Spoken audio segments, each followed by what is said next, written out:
اب یہاں پہ Razi has very interesting things to say, اور میرے خیال میں ہمیں آج کل کے زمانے میں اس چیز کا بڑا خیال رکھنا چاہیے. آپ فرماتے ہیں کہ میں نے اپنی زندگی میں دیکھا ہے کہ لوگ امیروں کی بے جا عزت کرتے ہیں. کہ ایک بندہ ہے، نہ اس کا کوئی کیریکٹر ہے، نہ کوئی علم ہے اس کے اندر، نہ ہی اس کے اندر کوئی اچھی ٹریٹ پائی جاتی ہے، ایک ہی ہے کہ پیسہ بڑا ہے اس کے پاس. تو لوگ ان کے سامنے جا کر جھک کر بیٹھتے ہیں، ان کی بات کو بھی زیادہ اہمیت دیتے ہیں. کوئی غریب ساتھ بیٹھا ہو تو غریب کی بات نہیں سنی جائے گی، ان کی بات سنی جائے گی. ان کو اٹھ کر سلام کیا جائے گا، غریب کو وہیں سے ہی ٹاٹا کر دیا جائے گا. اور مطلب people are become extra courteous toward the people who have money, اور دے کاؤنٹ. اس کے اوپر غزالی نے وعددہ کے اوپر بہت اچھا کام کیا ہے کہ ناز ایک تو ہے کہ ایک بندہ امیر ہے، امیری کوئی گناہ نہیں ہے، لیکن وہ گن رہا ہے بار بار. کیوں گن رہا ہے؟ superiority complex. کہ he thinks because of that money he is superior to others. I think Razi has hit the nail right at its head. اور میں کہوں گا کہ اس سے اچھی تفسیر، یہ اس سے اچھی کونوٹیشن اس آیت کی میں نے اور کہیں نہیں پڑھی.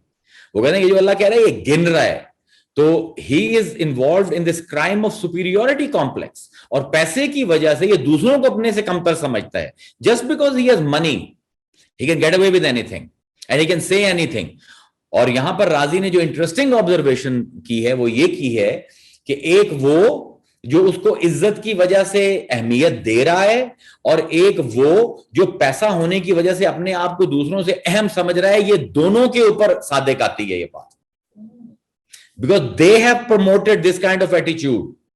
یہاں پہ راضی کہتے ہیں اگر معاشرے میں اس طرح کے کینسرس سیلز نہ پائے جائے، اس طرح کا تعاون نہ پایا جائے کہ جو امیروں کو صرف پیسے کی وجہ سے چڑھائے، تو امیر نہیں چڑھ سکتے. تو کہتے ہیں کہ یہ جو اللہ تعالیٰ نے یہاں پر ہلاکت کی وعید دی ہے، یہ ان امیروں کے لیے ہے جو پیسے کی وجہ سے اپنے آپ کو برتر سمجھتے ہیں دوسروں سے، اور وہ لوگ جو پیسے کی وجہ سے لوگوں کو زیادہ امپورٹنس دیتے ہیں دوسروں کے لیے. اب میں تو یہی کہہ رہا ہوں، یعنی دو لفظ اگر غزالی کے اگر استعمال کروں کہ متکبر اور چاپلوس، خوشامد کرنے والے امیروں کی، اور وہ امیر جو پیسے کی وجہ سے اپنے آپ کو دوسروں سے سپیریئر سمجھتے ہیں، ان دونوں کو اللہ کہہ رہا ہے کہ وَيْلٌ لِكُلِّ ہُمَزَةٍ لُمَزَةٍ. اب اس پیسے کی وجہ سے تمہیں جب کسی کا ہنر کوئی نظر آتا ہے، کوئی اخلاق میں تم سے بلند ہے، کوئی بات کرنے میں تم سے اچھا ہے، کوئی علم میں تم سے بلند ہے، تو تم اس کے منہ پر بھی اس کو ذلیل کرتے ہو. یہ کہہ کہ میرے پاس تو پیسہ ہے، تیرے پاس تو صرف باتیں. اور جب وہ نہیں ہوتا اور کوئی اس کی تعریف کرے تو تم پھر اپنے پیسے کو بیچ میں بت بنا کر اور تم اس کو پیٹھ پیچھے بھی ذلیل کر رہے ہو اور اس کے منہ کے اوپر بھی اس کی تصدیق کر رہے ہو. تو یہاں پر راضی پھر فرماتے ہیں کہ اس لیے اللہ تعالیٰ نے آگے فرمایا کہ نار اللہ الموقدہ، یہ وہ آگ ہے جو ہم نے جلائی ہے، التی تطلع علی الافئدہ، اور یہ ان کے دلوں پر نہیں گرے گی. آپ میرا لیکچر یاد کیجئے، صدر، قلب، فؤاد اور لب، سب کانشس. یہ وہ آگ ہے جو ان کے سب کانشس کو کھائے گی. وائے افئدہ، میرے لیے یہ بڑا امپورٹنٹ تھا، یہ مجھے کسی تفسیر کی کتاب میں نہیں ملا کہ اللہ نے قلب کا ذکر کیوں نہیں کیا، جسم کا ذکر کیوں نہیں کیا، افئدہ کا ذکر کیوں کیا، سب کانشس کا ذکر کیوں کر رہے ہیں.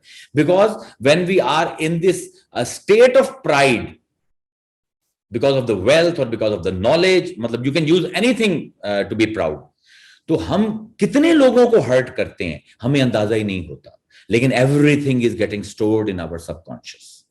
اور اللہ کہتا ہے جب قیامت میں تم آؤ گے تو اس تکبر کی وجہ سے تم نے جتنے لوگوں کی تذلیل کی تھی، جتنوں کی تضحیق کی تھے، وہ میں تمہارے سامنے کھڑا کروں گا، اور وہ ایک ایک سب کانشیس سے چیز نکال کر اس کو میں اسی وقت آگ لگاؤں گا اور اسی میں جلاؤں گا.